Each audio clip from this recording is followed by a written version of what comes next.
Welcome to my home. That's something that most of us take for granted, is being able to say welcome to my home to our friends and family. For the people served by Community Housing Network, that's not always the case. They're not always able to say welcome to my home. For the people that we serve, we find them in difficult circumstances, often without a home. And upon working with them, sometimes for a period of years, they wind up being able to say, welcome to my home, to their friends and family. Looking back over the last 22 years at Community Housing Network, we found a lot to celebrate.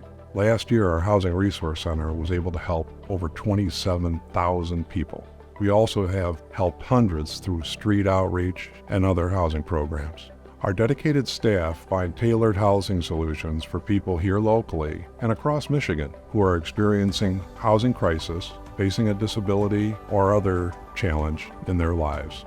CHN has added nearly 900 units of affordable housing to the landscape across Michigan. This includes 9 housing developments in southeastern Michigan that provided homes to 715 people, of which 56% were children and more than half were households headed by single mothers. We remain focused on finding innovative housing solutions to serve our communities and to promote affordable housing across the state of Michigan. This year, we're going to break ground on Unity Park 6 in Pontiac and Garfield Landing in Sault Ste. Marie, which are the latest additions to our multifamily portfolio of housing to serve people with disabilities and people with low income. This work, and all of our work, is made possible by collaboration with our local partners and by the generosity of our supporters. During the course of my career at Community Housing Network, I had the pleasure of meeting a fellow named Emmett Jones. He was a social worker working with program participants in our leasing assistance program. Emmett took on some of the most challenging cases that we had, and he brought to those situations his own kind of tough love that he worked with people to bring out the best in them. And they developed a rapport, a relationship that enabled them to succeed and in fact inspired them to succeed. Sadly, we lost Emmett in 2010, and in 2011, we named an award after him to honor the persistence and strength that he brought to the people we serve. In a moment, you will meet Tracy Purdy, our 2023 Emmett Jones Memorial Award winner. Tracy was nominated by Taylor Eberhardt, our social worker on staff, who worked with Tracy in 2019 when she first came to us, living out of her car with her children. Tracy was on oxygen, and Taylor had worked with Tracy in our rapid rehousing program. When they first met, Tracy was living in her car. She had been evicted after the death of her fiance. Tracy's was cold, her lips were blue, she was shivering, as Taylor recalls.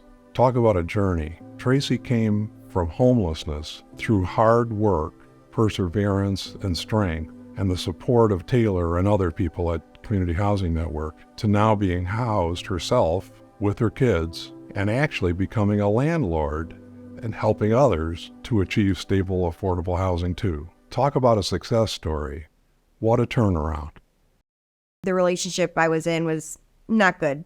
It was very abusive, very bad, and he committed suicide. And I was not allowed to work, so I had no money of my own. He kept all the money locked up. I had no access to it. And then the day after he died, his parents came and took the lockbox full of money and left me with literally nothing. So I had no way to pay the rent. My landlord at the time was amazing and took pity on me, luckily. And he's actually the one that told me about CHN. For a while, I had a bit of a gap where I didn't have anywhere to go. I was on oxygen full-time, Reliant, and my portable one has to be charged. My main one has to be plugged in, and that's pretty much impossible to do in a car. So my health problems kept getting worse. The stress was exacerbating it drastically. Once I had that eviction notice, and I was able to get help through you guys, and I don't know what I would have done without you. My hope is pretty much gone. Between the health problems and the financial problems, and I also have 3 kids that I have sole custody of. Making sure they were taken care of during that took all of my energy. It was just the stress was making everything so much worse. And prior to that, because of everything I've been through in my past, I had severe PTSD. When I was 13. I was a victim of sex trafficking, and trying to deal with that on top of everything else was impossible. Everything just drug me right down. As soon as I had the court date, the notice from the court, I immediately started working with Taylor, who was amazing. I mean, she told me when we first started working together that sometimes it could take a couple of months to get housed, but she did it in like 2 weeks. So that was amazing. And the landlords that I was renting from previously with Lombardo's Properties, they actually put me into another house. So, and then accepted the community housing for that, so that I had a place to live with my kids. And then when COVID hit, because of my medical conditions, I couldn't even leave my house. I was pretty much stuck with 3 kids going stir crazy. That just added to the stress. But I mean, luckily, my landlord, Jim, was amazing, and he would drop groceries off for us. I called Taylor one time in a panic because we were out of toilet paper, we were out of cleaning supplies, we were out of everything. She's give me 5 minutes, I'll call you back. She called me back in 5 minutes. She's like, okay, there's some stuff on the way for you. You'll have it in a day or 2. And then the next day I get 2 huge Amazon boxes just full of everything we needed. So just that took so much stress and worry off of me. Sometimes the smallest little things can make such a huge difference to somebody. My past always had a ugly way of rearing its head at the worst possible times, but I had never dealt with it when I was younger. I did the rapid rehousing program, and then during that I had already applied for SSI, and then COVID stalled it. So I was still waiting on that. With the rapid rehousing program, it was moving me into Section 8.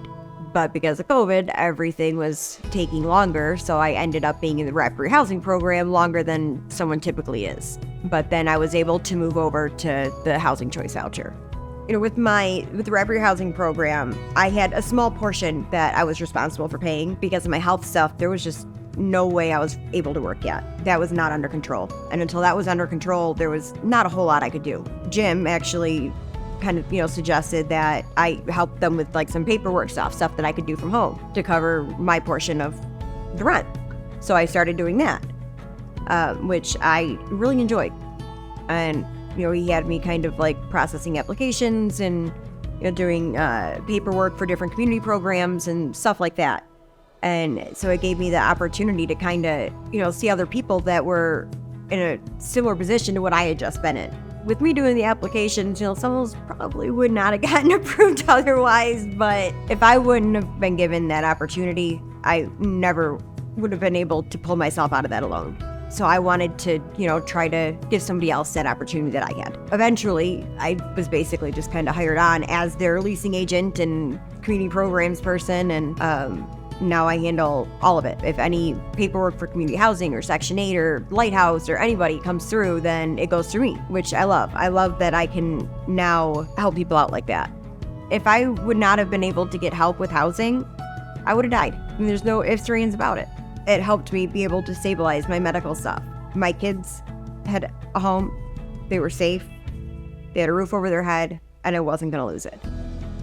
And that alone right there changes everything. Without community housing and without the Lombardos, I don't even want to think about where I would have been or where my kids would have been. From the bottom of my heart, and my kids as well, I can't thank you guys enough.